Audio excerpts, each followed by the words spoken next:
Hello साथियों, मैं हूं अजय। मेरा नाम अजय है। हमें उम्मीद होगी कि आप स्वस्थ एवं मस्त होंगे और घर पे अच्छी तरह से तैयारी करते होंगे। साथियों, बहुत आप मौज कर लिए, बहुत मस्ती कर लिए। अब आप पढ़ाई के प्रति ध्यान दीजिए। आप क्लास 10th में हो गए हैं और घर पे अच्छी तरह से तैयारी करिए और मन लगा करके अच्छे से पढ़ाई करिएगा। बहुत घूम लिए, बहुत टहलिए। अब अच्छे से पढ़ाई के प्रति ध्यान दो और फोकस करो। अच्छे से मन लगा करके पढ़ाई करो साथियों। साथियों देखिए, मैं फर्स्ट पार्ट में आपका 4 तक क्वेश्चन बना बना चुका हूँ। अब ये सेकंड पार्ट में मैं लेकर के आया हूँ। 5 से लेकर के जितना तक क्वेश्चन होगा सारे मैं बताऊँगा इस वीडियो में। साथियों मेरे साथ जुड़े रहिएगा। मैं ऐसे ऐसे वीडियो लेकर के आता रहूँगा। एकदम बेसिक लेवल से आपको बताऊँगा साथियों। मेरे साथ जुड़े रहिएगा और बहुत आसान ट्रिक से बताऊँगा और एक एक क्वेश्चन मैं आपको बताऊँगा साथियों। साथियों देखिए, देर ना करते हुए मैं वीडियो को आगे बढ़ाता हूँ। देखिए साथियों कि ये मैं पढ़ा हूँ। प्रश्न क्या कहता है? प्रश्न कह रहा है कि देखिए, कह रहा है कि जांच कीजिए कि क्या किसी प्राकृतिक संख्या n के लिए संख्या 6 के पावर n अंक 0 पर समाप्त हो सकती है। कह रहा है कि प्राकृतिक संख्या n के लिए, कह रहा है प्राकृतिक संख्या n के लिए संख्या 6 पावर n 0 पर समाप्त हो सकती है। देखिए, अगर क्या है कि 6 पावर n अंक 0 पर समाप्त होने के लिए क्या होता है साथियों, आप कम से कम 2 के पावर n इंटू और 5 के पावर m आना चाहिए। कम से कम अगर ये एक बार आ गया तो समझिए ये अंक 6 पावर n अंक 0 पर समाप्त हो सकती है। अगर ऐसा नहीं आया तो ये 6 पावर n 0 अंक पर समाप्त नहीं हो सकती। तो देखिए साथियों, हम क्या करते हैं, चलते हैं पहले चेक कर लेते हैं। देखिए हल में यहाँ से हम हल स्टार्ट कर रहे हैं। देखिए साथियों, ये देखिए क्या कह रहा है। यहाँ हम लिखेंगे। देखिए साथियों क्या लिखेंगे, लिखेंगे कि यदि, क्या लिखेंगे, यदि कोई संख्या यदि कोई संख्या यदि कोई संख्या 0 अंक पर, क्या है साथियों, यदि कोई संख्या 0 अंक पर समाप्त होना चाहती है तो कम से कम, देखिए साथियों, यदि कोई संख्या 0 अंक पर क्या होता है, समाप्त। यदि कोई संख्या 0 अंक पर समाप्त होना चाहती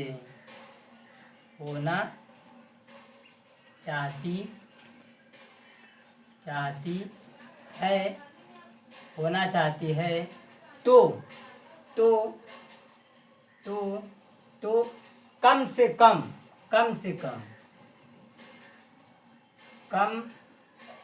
इसे क्या कह सकते हैं, कम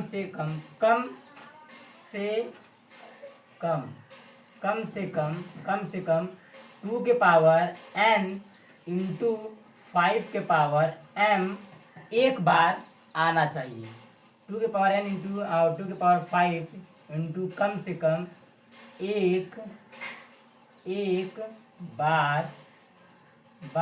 एक बार आना चाहिए।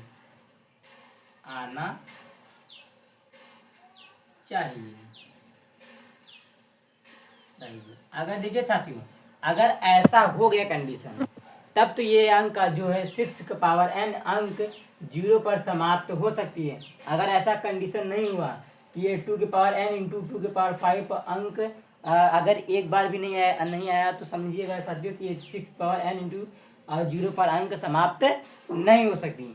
देखिए साथियों, हम करते हैं देखिए साथियों, ये 6 का क्या करते हैं, फैक्टर करते हैं। क्या करते हैं साथियों, हम लोग फैक्टर। देखिए 6 का खंड करते हैं। देखिए साथियों, 6 का खंड करेंगे तो क्या आएगा, देखिए साथियों क्या आएगा, 2 इंटू 3 आएगा। क्या आएगा साथियों, 6 का खंड करेंगे तो क्या आएगा साथियों, 2 इंटू 3 आ रहा है। देखिए साथियों 2 के पावर, देखिए 2 के पावर n तो आ रहा है, लेकिन देखिए साथियों 2 के पावर n आ रहा है इंटू 5 के पावर m आना चाहिए। यहाँ पे अगर 5 होता तब जा करके ये कम से कम एक बार आ जाता तो ये 6 पावर n अंक 0 पर समाप्त हो सकती है। लेकिन देखिए साथियों, हम 6 का फैक्टर किए, 6 का खंड किए, लेकिन 6 का खंड ऐसा करने पर ये कंडीशन में नहीं आ रहा है, ऐसा नहीं बना है। यानी कि ये क्या है आपका 6 पावर n अंक 0 पर समाप्त नहीं हो सकती। तो साथियों हम यहाँ लिखेंगे हम नीचे लिखेंगे कि चूंकि चूंकि छः का गुणनखंड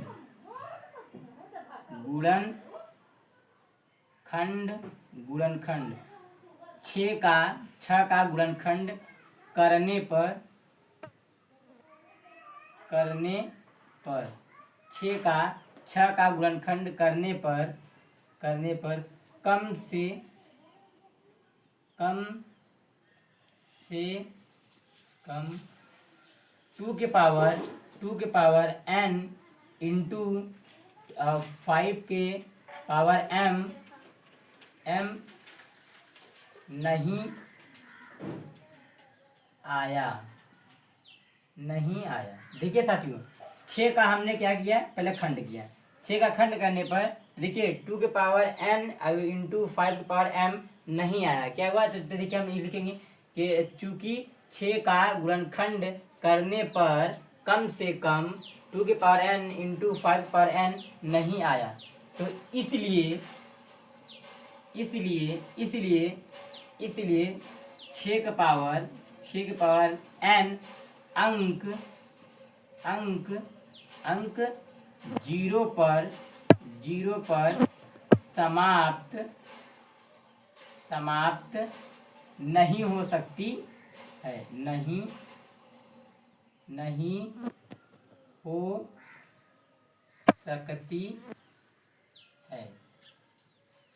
देखिए साथियों, ये आपका 5वां सॉल्व हो गया। देखिए साथियों, ये क्या कह रहा है कि देखिए साथियों, ये आपका छठा क्वेश्चन है। 5वां मैं बता दूं। देखिए छठा लेकर के आया, क्या कह रहा है। देखिए साथियों, व्याख्या कीजिए कि 7 गुणे 11 गुणे 13 प्लस 13 और 7 गुणे 6 गुणे 5 गुणे 4 गुणे 3 गुणे 2 गुणे 1 प्लस 5 भाज्य संख्याएं क्यों है। कह रहा है कि भाज्य संख्या क्यों है। अब भाज्य संख्या किसे कहते हैं। देखिए साथियों, भाज्य संख्या का मतलब क्या होता है कि जैसे देखिए मैं 4 का क्या कर रहा हूँ, भाज्य। देखिए जैसे 4 हो गया, 8 हो गया, और मान लीजिए 12 ले लीजिए। तो देखिए 4 का जैसे आप खंड करेंगे तो 4 को हम लिख सकते हैं 2 गुणे 2 गुणे करके 1 कर सकते हैं। यानी कि भाज्य संख्या का मतलब ये होता है कि 4 का ऐसा खंड करो कम से कम मैक्सिमम 2 से अधिक बार आ जाए, वो आपका भाज्य संख्या कहलाता है। क्या कहलाता है, भाज्य संख्या कहलाता है। तो देखिए साथियों, हम क्या करते हैं, जिससे देखिए छठा सवाल हल करते हैं। तो ऐसे सेम आप 8 को भी कर सकते हो, 12 को भी कर सकते हो। भाज्य संख्या का मतलब होता है मैक्सिमम कम से कम आपका 2 से अधिक बार आना चाहिए साथियों। तो देखिए साथियों, हम हल करते हैं, व्याख्या कर रहे हैं। क्या है, व्याख्या कीजिए। तो हम इसे लिख लेते हैं 7 गुणे 11 गुणे 13 प्लस में 13 हो जाएगा।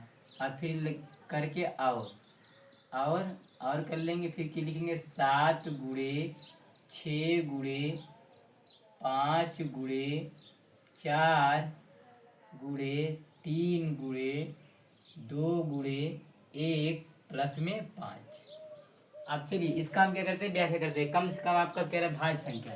तो देखिए साथियों, हम क्या करें, देखिए ये क्या लिखा है, प्लस के इस साइड भी क्या है 13 और प्लस की साइड भी।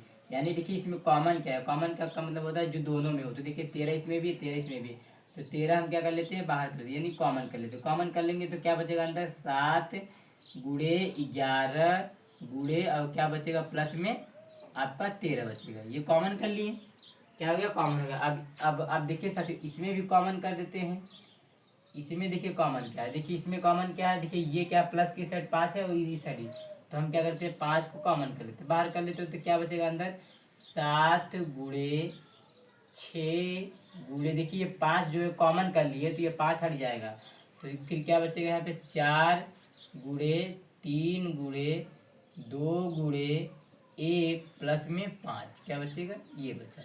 नहीं, प्लस में 5 कहाँ, प्लस में ये तो आप कॉमन कर लिए हैं तो यहाँ पे 1 बचेगा। क्या बचेगा साथियों, 1।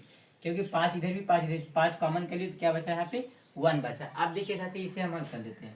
ये क्या लिखा है, 13, तो यहाँ 13 कर लीजिए। अब देखिए 11 का गुणा कर लीजिएगा, साथ में 11 सते 77 हो जाएगा। अब प्लस में क्या लिखा है आपका, यहाँ भी कॉमन किए हैं तो साथियों यहाँ भी क्या होगा, 1 ही होगा। सॉरी साथियों, यहाँ पे क्या होगा, 1। तो यहाँ हो जाएगा 1।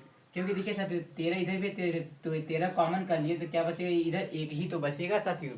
फिर देखिए साथियों, अब क्या करते हैं, ये 13 है तो 13 कर लीजिए, इंटू इंटू में करके क्या है 77 में एक जोड़ दीजिए तो क्या हो जाएगा साथियों 78 हो जाएगा। क्या हो जाएगा साथियों 78। हम देखिए 13 का, अब देखिए साथियों 13 गुणे 78 है तो 13 गुणे 78, फिर 13 का गुणा हम 78 में करेंगे जितना आएगा, तो फिर उसमें अगर हम एक का मल्टीप्लाई करेंगे तो सेम हो जाएगा। तो मैं इस चीज़ को ऐसे लिख सकता हूँ, देखिए साथियों 13 गुणे 78 गुणे एक करके मैं लिख सकता हूँ, क्योंकि भाज्य संख्या क्या होता है कम से कम मैक्सिमम 2 से अधिक बार आना चाहिए। तो मैं इस चीज़ को ऐसे लिख सकता हूँ। तो देखिए 2 से अधिक बार है कि नहीं, देखिए 1 2 3 बार हो गया, यानी ये भाज्य संख्या हो गया। ऐसे सेम ये सेम इसको भी कर लीजिएगा साथियों, देखिए सेम ऐसे इसको भी कर लीजिए। ये क्या लिखा है 5 या 5 कर लीजिए। अभी इस इन सब का मल्टीप्लाई करिए, देखिए 7 का गुणा हम करेंगे 6 में तो 6 सत्ते 42 हो जाएगा।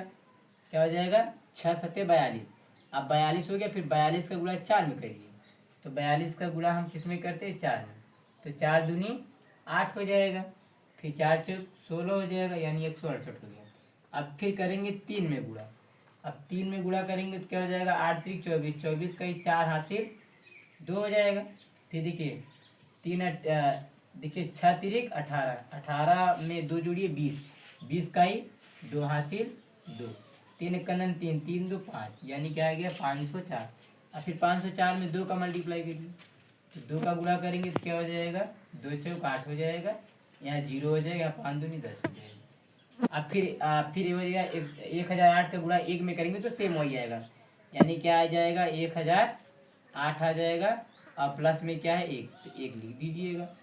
अब और थोड़ा आगे कर लीजिए, और करके फिर यहाँ कर दीजिएगा 5 इंटू, अब देखिए 1008 में एक जोड़ देंगे तो क्या हो जाएगा साथियों 1009 हो जाएगा। अब देखिए साथियों 5 गुणे 1009 को मैं ऐसे लिख सकता हूँ, इंटू में करके 1 लिख सकता हूँ, क्योंकि भाज्य संख्या क्या होता है एक से अधिक बार होना चाहिए, 2 से कम 2 से अधिक होना चाहिए। तो देखिए साथियों 1 2 3 अंक हो गए, यानी कि हमने व्याख्या किया, इससे ये पता चला कि हाँ ये भाज्य संख्या है। तो हम लिखेंगे चूंकि चूंकि चूंकि इसका चूंकि इसका इसका अभाज्य गुणनखंड अभाज्य अभाज्य गुणन गुणनखंड अभाज्य गुणनखंड करने पर चूंकि इसका अभाज्य गुणनखंड करने पर करने पर करने पर करने पर 2 से अधिक अधिक 2 से अधिक बार, इसे मिटा देते हैं, 2 से अधिक बार आया है, 2 से अधिक बार आया है, इसलिए इसलिए इसलिए लिखेंगे, इसलिए यह एक एक भाज्य यह एक भाज्य संख्या है। देखिए साथियों ये आपका छठा भी हो गया सॉल्व। देखिए साथियों इसी टाइप के ये क्वेश्चन है, बहुत आसान। देखिए साथियों ये आपके वास्तविक संख्या का प्रश्नावली 1.1 का लास्ट क्वेश्चन है, 7वां। फिर इसके बाद अगली वीडियो में हम दूसरी प्रश्नावली लेकर आएंगे, यानी दूसरा चैप्टर है, दूसरा प्रश्नावली लेकर के आएंगे। ये प्रश्नावली 1.1 है, अभी इसके बाद अगली वीडियो में 1.2 लेकर के आएंगे। ये प्रश्नावली 1.1 का लास्ट क्वेश्चन है। देखिए साथियों मैं प्रश्न पढ़ता हूँ, देर न करते हुए मैं वीडियो को आगे बढ़ाता हूँ। देखिए साथियों क्या कह रहा है कि किसी खेल के मैदान के चारों ओर एक वृत्ताकार पथ है। क्या है वृत्ताकार पथ है। इस मैदान का एक चक्कर लगाने में सोनिया को 18 मिनट लगते हैं, जबकि इसी मैदान का एक चक्कर लगाने में रवि को 12 मिनट लगते हैं। मान लीजिए कि वे दोनों एक ही स्थान और एक ही समय पर चलना प्रारंभ करके एक ही दिशा में चलते हैं। कितने समय बाद वे पुनः प्रारंभिक स्थान पर मिलेंगे। कह रहा है किसी खेल के मैदान के मैदान के चारों ओर एक वृत्ताकार पथ है। कैसा पथ है साथियों? वृत्ताकार पथ है। देखिए ये है आपका वृत्ताकार पथ है, वृत्ताकार पथ है। देखिए साथियों, मान लीजिए कि यहाँ पे क्या है, सोनिया है, सोनिया है। देख लीजिए साथियों, कह रहा है कि सोनिया को 18 मिनट लगते हैं। सोनिया को कितना मिनट लगता है? सोनिया सोनिया को कितना मिनट लगता है? 18 मिनट, या मतलब मिनट। क्या हो गया? सोनिया को 18 मिनट लगते हैं। देखिए एम का मतलब होता है मिनट, या ऐसे लिख दीजिए हिंदी में मिनट। कितना? सोनिया को 18 मिनट लगते हैं। और फिर कह रहा है कि जबकि इसी मैदान का एक चक्कर लगाने में रवि को 12 मिनट लगता है। रवि को कितना लगता है साथियों? 12 मिनट लगता है। रवि को कितना लगता है? 12 मिनट। रवि को कितना मिनट लगता है साथियों? रवि को लगता है 12 मिनट। सोनिया को लगता है 18 मिनट और रवि को लगता है 12 मिनट। मान लीजिए कि वे दोनों एक ही स्थान पर, यानी कि एक ही जगह पर, यानी एक ही स्थान पर, क्या हुआ? एक ही स्थान पर, एक ही जगह पर, एक ही स्थान पर और एक ही समय पर चलना प्रारंभ करते हैं। एक ही स्थान पर और एक ही समय पे वो दोनों चलना प्रारंभ करते हैं। लेकिन सोनिया को 18 मिनट लगता है और रवि को 12 मिनट लगता है। यानी कि थोड़ा सा रवि थोड़ा ज़्यादा तेजी से दौड़ रहा है और सोनिया थोड़ा धीरे दौड़ रहा है। यानी फिर कह रहा है कि एक ही दिशा में दौड़ रहे हैं। मान लीजिए अगर सोनिया और रवि इस दिशा में दौड़ रहे हैं तो इसी दिशा में वो दोनों दौड़ रहे हैं। ये कि नहीं कि रवि इस दिशा में दौड़ रहा है और सोनिया इस दिशा में, ऐसा नहीं। कह रहा है एक ही दिशा में चलते हैं। कितने समय बाद वे पुनः प्रारंभिक स्थान पे मिलेंगे, कह रहा है। इस टाइप का जब भी सवाल आएगा तो हम लिखेंगे, पहले लिखेंगे प्रश्नानुसार, यानी कि प्रश्न के अनुसार लिखेंगे। प्रश्नानुसार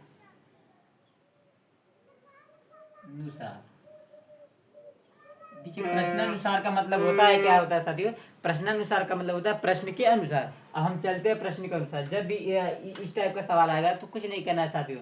क्या करना है? हमें 12 का अलग खंड कर लेना है, और सॉरी 18 का अलग खंड कर लेना है, 12 का अलग। देखिए 18 का खंड कर लीजिएगा और 12 का खंड कर लीजिए। 18 का खंड क्या होता है, क्या करिएगा साथियों? 18 का अलग से निकाल लीजिएगा एलसीएम।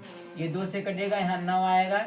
फिर ये आपका 3 से कटेगा, यहाँ 3 आएगा। फिर 3 से कटेगा 3, यानी 18 का खंड क्या बन गया? 2 गुणे 3 गुणे फिर क्या बन जाएगा आपका साथियों? फिर अब 12 का खंड क्या बनेगा साथियों? 12 का खंड बनेगा, ये 2 से कटेगा 6 आएगा। फिर 2 से कटेगा 3 आएगा। फिर ये 3 से कट जाएगा। देखिए 2 छंग 12, फिर ये आपको 2 से कटा 3 है, फिर 3 से, यानी 12 का खंड क्या बना? 2 गुणे 3। देखिए 2 दूनी 4, 4 3 12। अब देखिए साथियों, इस टाइप का जब भी सवाल आएगा, तो क्या करेंगे? कुछ नहीं करेंगे, सिंपल तरीका है साथियों। हम क्या करते हैं, 18 का अलग खंड कर लेंगे और 12 का अलग खंड करके यहाँ से हम गुणनखंड भी से एलसीएम निकालेंगे। क्या निकाल लेंगे साथियों? एलसीएम कैसे? देखिए साथियों कैसे निकलता है। देखिए जो जोड़ा बना, इसका ये पेयर बना, इसे हम छोड़ देंगे। देखिए ये पेयर बना, और देखिए साथियों इसका ये पेयर बना, यहाँ से केवल हम 1 2 लेंगे और इंटू करके यहाँ से केवल 1 3 लेंगे। और जिसका पेयर नहीं बना है साथियों उसे उतार लीजिए, इंटू में करके 2 गुणे फिर 3। देखिए अब इसका मल्टीप्लाई कर लीजिए। 2 का गुणा 3 में करिए तो 2 3 6, 6 का गुणा 2 में करिए तो कितना होगा? 6 दूनी 12, 12 का गुणा 3 में करिए तो क्या आ जाएगा साथियों? 36 आ जाएगा। यानी एलसीएम कितना आ गया साथियों? 36।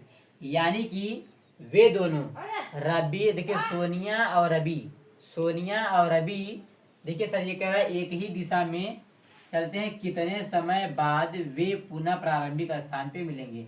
तो वे दोनों 36 मिनट बाद पुनः प्रारंभिक स्थान पर मिलेंगे। अतः तक लिखेंगे, अतः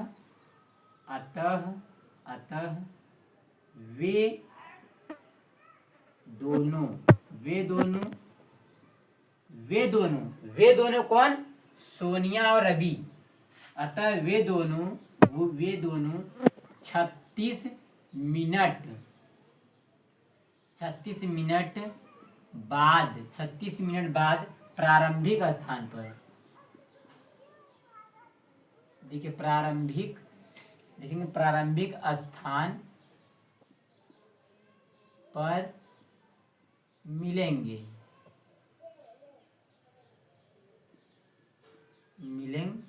देखिए साथियों, अतः वे दोनों 36 मिनट बाद प्रारंभिक स्थान पर मिलेंगे। देखिए साथियों, ये क्वेश्चन बहुत आसान है, कुछ नहीं करना है, बस इस सवाल को पढ़ो और क्या करना है, कुछ नहीं, 18 का और 12 का खंड कर लो, यहाँ से आपको गुणनखंड भी से एलसीएम निकाल लो, जो एलसीएम आ जाएगा यही आपका आंसर हो जाएगा। अतः वे दोनों 36 मिनट बाद प्रारंभिक स्थान पर मिलेंगे। एकदम इजी सवाल है साथियों। अगर वीडियो अच्छा लगे तो लाइक करिए, सब्सक्राइब करिए और अपने दोस्तों के पास शेयर करिए।